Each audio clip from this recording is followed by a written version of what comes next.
Very good morning to all of you. Plus one commerce section के accountancy subject की इस class में आपका एक बार फिर स्वागत है। हम प्रारंभिक लेखी की पुस्तक रोजनामचा डिस्कस कर रहे हैं, जिसके अंतर्गत हम कुछ महत्वपूर्ण लेन देनों को रोजनामचा में कैसे लिखते हैं ये डिस्कस कर रहे हैं। आज की वीडियो में हम डिस्कस करेंगे कि purchase of asset, then bad debts recovered, then interest on borrowing, purchase of investment। इस तरह के लेन देन जो हैं उन्हें रोजनामचा में कैसे हम जो है वो लिखते हैं। So let we start. The first one is purchase of fixed asset. Fixed asset are those assets which are purchased for long term use in the business। स्थायी संपत्तियां ऐसी संपत्तियां होती हैं जो व्यवसाय में दोबारा बेचने के लिए नहीं खरीदी जाती, बल्कि व्यवसाय में लंबे समय तक प्रयोग करने के लिए खरीदी जाती हैं। जैसे मशीनरी खरीदना, लैंड खरीदना, फर्नीचर खरीदना जो है वो स्थायी संपत्तियों का क्रय कहलाता है।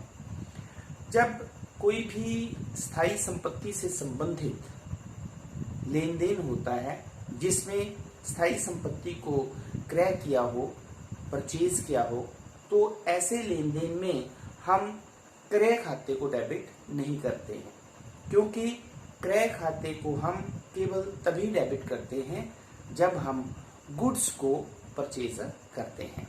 तो स्थायी संपत्तियों का जब क्रय किया जाता है, जब स्थायी संपत्तियों को परचेज किया जाता है, तो ऐसी स्थिति में स्थायी संपत्ति जो खरीदी जाती है उसके खाते को डेबिट किया जाता है और कैश अकाउंट को क्रेडिट किया जाता है।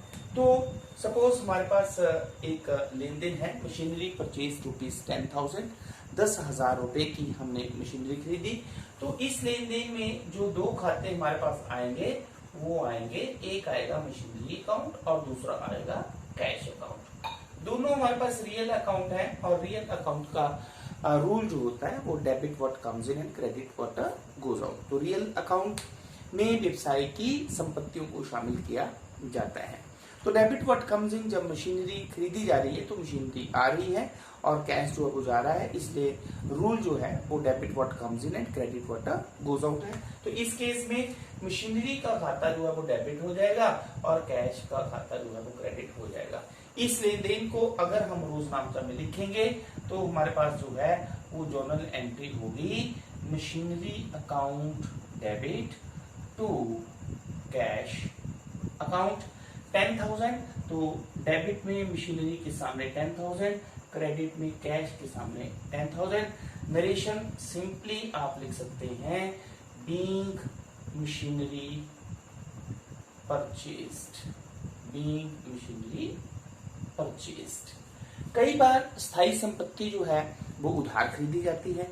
जब स्थायी संपत्ति उधार खरीदी जाती है तो ऐसी स्थिति में जो है वो कैश अकाउंट नहीं आएगा, फिर सप्लायर अकाउंट आएगा। यहाँ पे कौन आएगा? सप्लायर अकाउंट, जो क्रेडिटर होगा सप्लायर अकाउंट। तो उस केस में कैश के स्थान पर हम जिस व्यक्ति से हमने मशीनरी खरीदी है उस खाते को हम क्रेडिट करेंगे। जैसे इसी में अगर होता machinery purchased from Kumar traders, तो हमने यहाँ पे एंट्री करनी थी machinery account debit to Kumar traders account. Then किसी भी स्थायी संपत्ति को खरीदने के लिए जो व्यय किया जाता है उसे हम अलग से डेबिट नहीं करते हैं, वो भी हम उस संपत्ति के खाते में ही डेबिट करते हैं। मशीनरी को लाने के लिए कैरेज देना, ठीक है। तो इससे संबंधित इस तरह के जो एक्सपेंसेस होते हैं, जैसे कैरेज पेड और मशीनरी परचेज्ड, मशीनरी खरीदी, मशीनरी को जो है वो प्रोडक्शन प्लेस तक हम लेके आए, उसके लिए जो खर्चा किया, इंस्टॉलेशन ऑफ मशीनरी किया, इंस्टॉलेशन ऑफ फिक्स एसेट किया। तो इस तरह से जो खर्चे होते हैं उन्हें भी जो है वो मशीनरी खाते में या फिक्स एसेट्स जो हम खरीदते हैं उसी में जो है वो डेबिट किया जाता है। सेकंड हमारे पास है ट्रेड एक्सपेंसेस।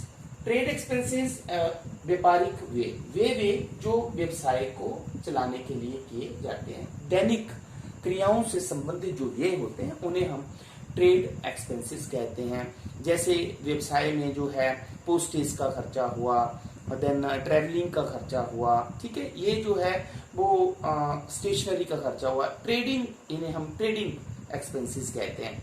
तो ट्रेडिंग एक्सपेंसेस के केस में हमारे पास जो है वो ट्रेडिंग एक्सपेंसेस अकाउंट डेबिट हो जाता है और कैश अकाउंट जो है वो क्रेडिट हो जाता है, क्योंकि ट्रेडिंग एक्सपेंसेस एक नॉमिनल अकाउंट होता है और नॉमिनल अकाउंट का रूल हमारे पास होता है debit all the expenses and credit all the incomes. इसलिए एक्सपेंसेस जो भी व्यवसाय में होता है उसे हम डेबिट करते हैं। तो ट्रेडिंग एक्सपेंसेस से संबंधित अगर लेन देन व्यवसाय में है तो ट्रेडिंग एक्सपेंसेस को या ट्रेड एक्सपेंसेस को जो है वो डेबिट कर दिया जाता है और कैश अकाउंट को क्रेडिट कर दिया जाता है। तो इस तरह से इस तरह के लेन देन को जो है वो हम trade expenses account debit to cash account इस तरह से जो है वो रोजनामचा में लिखते हैं। Being trade expenses paid, being trade expenses paid. Then the third one is bad debts. डूबत ट्रेड, bad debts क्या होता है? The amount which is not recovered from debtors. प्रत्येक व्यवसाय में विक्रय को बढ़ाने के लिए उधार विक्रय भी किया जाता है। तो उधार विक्रय के केस में ऐसा हो सकता है कि पूरी धनराशि जो है वो देनदारों से प्राप्त ना हो, तो वह राशि जो देनदारों से हमें प्राप्त नहीं होती है, the amount which is not recovered from debtors is called bad debts. उसे हम bad debts या डूबत ऋण कहते हैं। ये डूबत ऋण जो है वो व्यवसाय के लिए जो है वो लॉस हुआ, क्योंकि व्यवसाय को ये पैसा जो है वो देनदारों से नहीं मिलता है। तो इस तरह के लेन देन में हमारे पास जो दो खाते आते हैं वो आते हैं, एक आता है बैड डेट्स अकाउंट और दूसरा आता है हमारे पास डेटर अकाउंट। ठीक है, तो बैड डेट्स अकाउंट क्योंकि एक नॉमिनल अकाउंट है, डेटर तो पर्सनल है, तो बैड डेट्स नॉमिनल अकाउंट है, rule debit all the expenses and losses. तो बैड डेट्स जो है वो एक लॉस हो जाता है, इसलिए ये डेबिट होता है। और डेटर वो व्यक्ति जिससे हमें पैसे नहीं मिलते हैं वो क्रेडिटर हुआ, क्रेडिट द गिवर हुआ, तो इसलिए जो है वो उसका खाता जो है वो क्रेडिट किया जाता है। हमारे पास एक इस तरह से इलस्ट्रेशन है। सतवीर हु ओज अस ₹5,000 become insolvent and 50 पैसा in a rupee is received। Satveer एक ऐसा व्यक्ति था जिसको उधार माल बेचा गया था और उससे हमने 5,000 रुपए लेने थे। सतवीर ने हमें 5,000 रुपए देने थे, लेकिन वो इंसॉल्वेंट दिवालिया हो गया और उससे 50 पैसा इन ए रूपी, 1 रुपए में से 50 पैसे ही मिले। तो इस लेन देन में हमारे पास जो अकाउंट इफेक्टेड होंगे वो कौन कौन से होंगे? एक कैश अकाउंट होगा, ठीक है, एक कैश अकाउंट होगा, दूसरा बैड डेट्स अकाउंट होगा और तीसरा डेटर्स। तो डेटर्स की जगह कौन है? सतवीर। कौन है? सतवीर का खाता। ठीक है, तो कैश अकाउंट क्योंकि हमारे पास रियल अकाउंट है, बैड डेट्स हमारे पास नॉमिनल है, सतवीर हमारे पास पर्सनल अकाउंट है। रूल कैश का रियल अकाउंट का रूल डेबिट व्हाट कम्स, क्योंकि कैश आ रहा है तो कैश अकाउंट को हम डेबिट कर देंगे। ओके, देन बैड डेट्स हमारे पास नॉमिनल अकाउंट है, रूल है debit all the expenses and losses. Bad debts भी हमारे पास लॉस हो गया, इसलिए बैड डेट्स को हम जो है वो डेबिट कर देंगे। तो इसमें दो खाते हमारे पास डेबिट हो गए और टू कौन है हमारे पास? गिवर, सतवीर। सतवीर से हमने पैसे लेने थे, personal account, debit the receiver, credit the giver.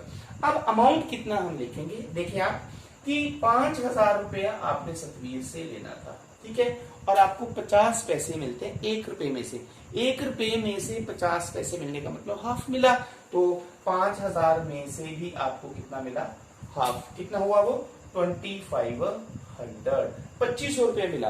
तो कैश में हमारे पास डेबिट में आ जाएगा 2,500 रुपया। ठीक है, तो 2,500 जो नहीं मिला वो कौन से खाते में डेबिट होगा? बैड डेट्स में, डूबत ऋण में। The amount which is not recovered from debtors. तो ऐसा पैसा जो हमें डेटर से नहीं प्राप्त होता है उसे हम बैड डेट्स कहते हैं।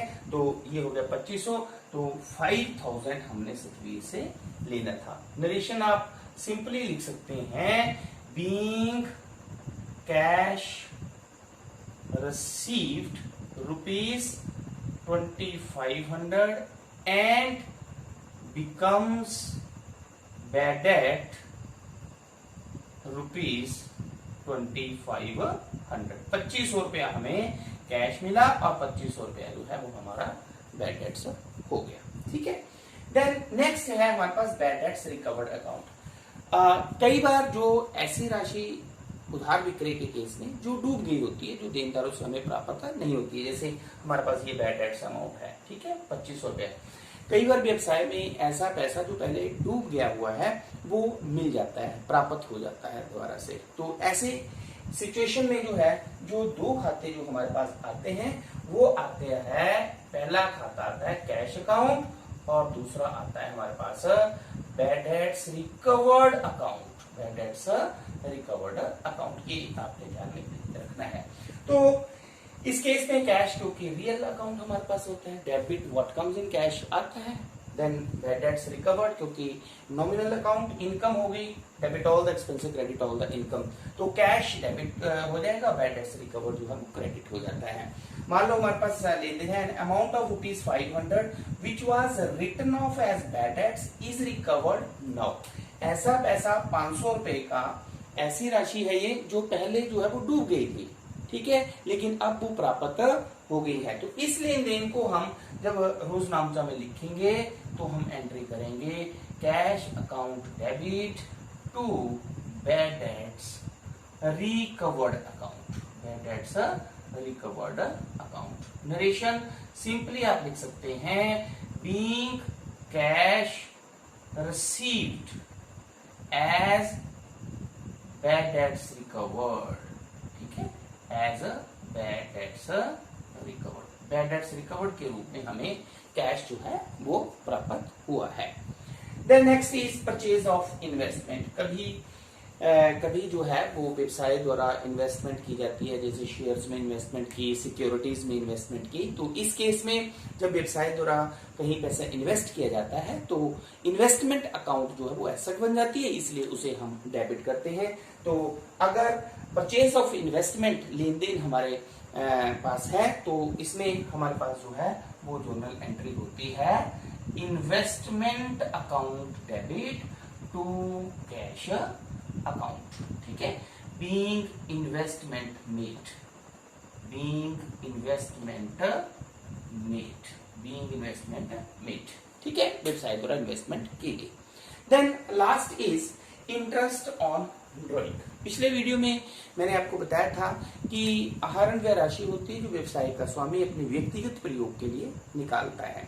तो ऐसी राशि पर, क्योंकि व्यवसाय और व्यवसाय के स्वामी का अलग अस्तित्व होता है, इसलिए ऐसी राशि पर व्यवसाय द्वारा व्यवसाय के स्वामी से ब्याज लिया जाता है। तो आहरण पर ब्याज की अगर ट्रांजेक्शन हमारे पास है तो इस केस में जो दो खाते इफेक्टेड होते हैं वो होता है interest on drawing account and drawings account. क्योंकि इंटरेस्ट ऑन ड्रॉइंग व्यवसाय के लिए क्या बन जाती है, इनकम बन जाती है, ठीक है, और इनकम जो है वो नॉमिनल अकाउंट में आती है। रूल है debit all the expenses credit all the income, इसलिए जो है इंटरेस्ट ऑन ड्रॉइंग जो है वो क्रेडिट होती है, ठीक है। तो इंटरेस्ट ऑन ड्रॉइंग का अगर लेन देन हमारे पास है तो इस लेन देन को जब हम बुक्स में रोजनामचा में लिखेंगे तो एंट्री करेंगे drawing account debit to interest on drawing account, being interest on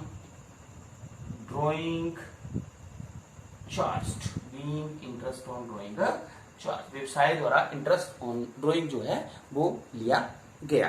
तो आज के इस वीडियो में हमने स्थायी संपत्तियों का क्रय, देन डूबत ऋण, then bad debts recovered account, interest on drawing और परचेज ऑफ इन्वेस्टमेंट, इन लेन देनों को रोजनामचा में हम कैसे लिखते हैं ये डिस्कस किया। तो आई होप ये कंसेप्ट आपको समझ में आ गया होगा।